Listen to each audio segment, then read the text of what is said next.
Guys, hindi ko natiis. Sorry, sobrang liwanag kasi. Ang pangit ng video ko tuloy.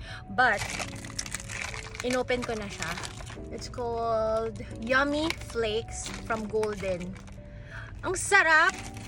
Hindi naman, ang OA. Ang anghang niya. But, parang matamis. Ano yun? Oh my God. Ang sarap nito. Ito yung mga chips na dapat isa lang or 10 na piraso. Pero parang hindi mo siya matitigilan. Hindi mo siya mapipigilang kainin lahat.